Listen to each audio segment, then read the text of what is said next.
bros? This is a Gen Z biker here from Road Dirt TV. I'm currently on Kettle Moraine Lake here in Wisconsin. It's a brisk 26-degree day, I believe. We've got about 16 inches of ice, but I'm actually going to be covering these steel shoe races here. For those of you that don't know what that is, the Steel Shoe Fund is a charity meant to raise money for fallen racers. So we've got about 150 racers today, I believe. It's a 6-mile track laid out by a gentleman named Jeff Fredette. He is a very well-renowned gentleman in the ice racing community that is really does a great job at laying out these tracks. But it's a 6-mile track, and this is actually an endurance race. So it's a 3-hour long race. One bike, it can have multiple riders. But whoever basically completes the most amount of laps in that 3-hour time span wins the race. So this is my first ice race, actually. Quite the doozy, if you ask me. It's pretty cold out here. I'm dressed head to toe in all of my snow gear, but nevertheless, I'm super excited to get to experience this. So these are the racing pits over here. The starting line is all the way on that end, and this track actually spans the entire lake. As you can see, all those racers out there probably looking quite minuscule.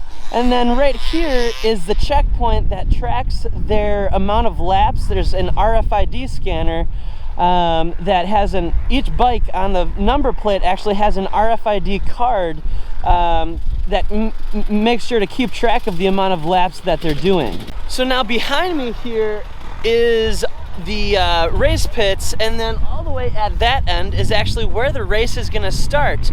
But if we turn around here, so this is actually the checkpoint that is tracking the amount of laps that each racer does within that 3-hour time span. So on the number plate of each bike is an RFID barcode. So when they go through this scanner, it's gonna track, okay, 1 lap, 2 laps, 50 laps, whatever it is. And then from there, they'll be able to determine the winner from each class in this race. There's about 150 racers today. I can't remember necessarily how many different classes there are. I know it's based on age and bike and whatnot, but nevertheless, super excited. And let's go take a look at some of these bikes and what they're outfitted with. So I'm joined here today with Ian Melanowski. He is an AMA previous ice racing champion, and he's going to tell us a little bit about his bike actually today. Alright, so we got a CRF 250 here. First thing you need for racing is obviously the tires. We get 1,200 screws in the rear here. It's considered a knobby tire. There's 2 types. You get a more of a flat track style, and then the knobby. Same thing in the front. For a little bit more aggressive tread. Then we get the fender brackets here.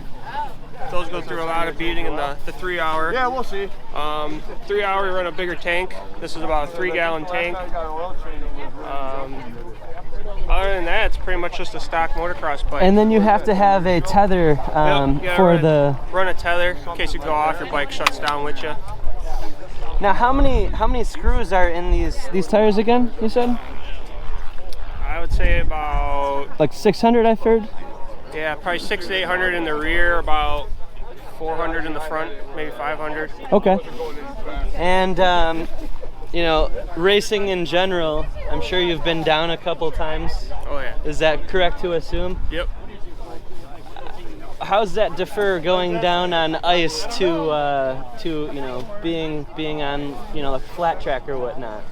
Is it easier, harder, hurt more? The dirt's a little more forgiving. Okay. The ice, when you're going down, it's pretty hard to save it. And usually on the ice, you're going to go down and you're going to low side it instead of high siding. If you high side it, it's even worse, but low siding, you're just kind of give it the best, tuck yourself in. It's a lot like falling on concrete. It's pretty hard. So not fun. No, not fun. It'll leave you bruised and bumped. And also, when you're on a racing surface like this, the ice is so rough that you can actually cut through your skin. Sure. And then you also gotta watch out, people behind you, the screws will just tear right through your skin. Yeah, and so that's actually why, if you can see here, that's why they have these fender guards. I mean, you can imagine these are basically like sheet metal screws in here. Those would just eat right through skin like a slab of meat. Really, you don't want to get caught on those. Yep. They'll go through meat, metal, anything in their way. They'll bite right through it. But nevertheless, good luck today, and thank you so much for showing us your bike. I appreciate it.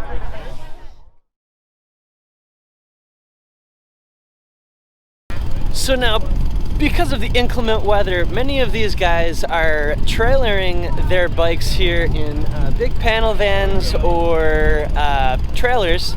And basically what they do is they actually set up the trailer with some, almost like a shower curtain, and then they put a heater inside the trailer to keep the bikes warm and to stay warm just in general themselves throughout the time span of this 3-hour-long race. I mean, I've been here since 8:30 in the morning. A lot of these guys have been here even earlier, checking out the track and doing bike prep to get ready for the actual race. So I'm set up here at the starting line. Everyone is lined up based on their classes and whatnot. From what I understand, from what I've heard from people that have been at this race before, with this many racers on the ice, once they all start up their engines, you're gonna kind of almost feel like a pounding kind of in your chest and on the ice, almost like when fireworks go off, you feel that vibration. All of these engines starting up at once and everyone taking off is apparently a really surreal experience that I'm super excited to experience.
So when I was talking to some of the racers in the pit, they had been spraying WD-40 on their brake levers and whatnot, and they were telling me that they do that because all the snow that gets kicked up actually locks out their brakes and cakes on there and freezes, so to the point where they can't even use them.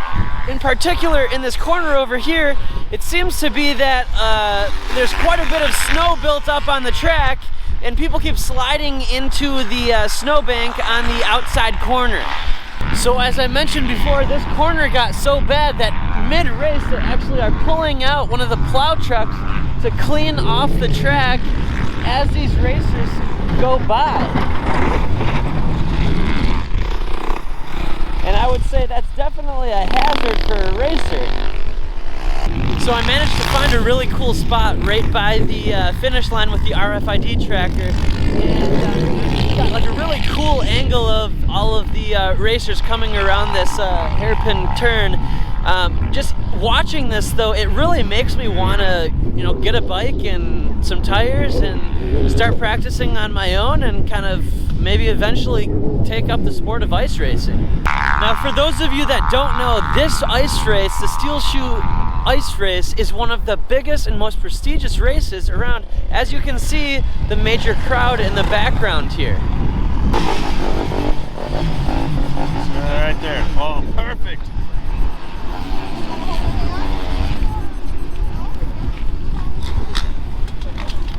Dave, you got tape hanging off your boot here. Hang on. All right.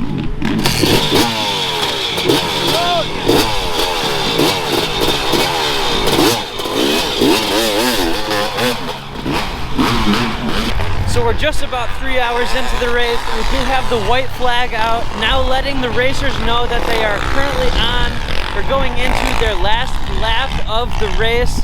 Really just an awesome time here. Yes, I am freezing, but that's to be expected. It's ice racing, and that's the whole fun, you know, behind this sport, is that, you know, you're doing something that is challenging yet rewarding at the same time. So we're inside now. I'm going to show you what the trophy looks like, and this is the actual steel shoe kind of that replicates what the racers are essentially wearing, and it symbolizes, you know, the fights for paying the expenses of injured racers that go down through the AMA. Really, just make sure to check out the Steel Shoe Fund. Google them and you know, find out how you can get involved in the charity. Really, just a great organization with a really meaningful story behind it. But that concludes today's video, Biker Bros. This is the Gen Z biker from Road Dirt TV, Ride Life. Make sure to subscribe to the channel, subscribe to my personal channel, Gen Z Biker. Like this video, comment below what you thought, and if you've ever went ice racing yourself.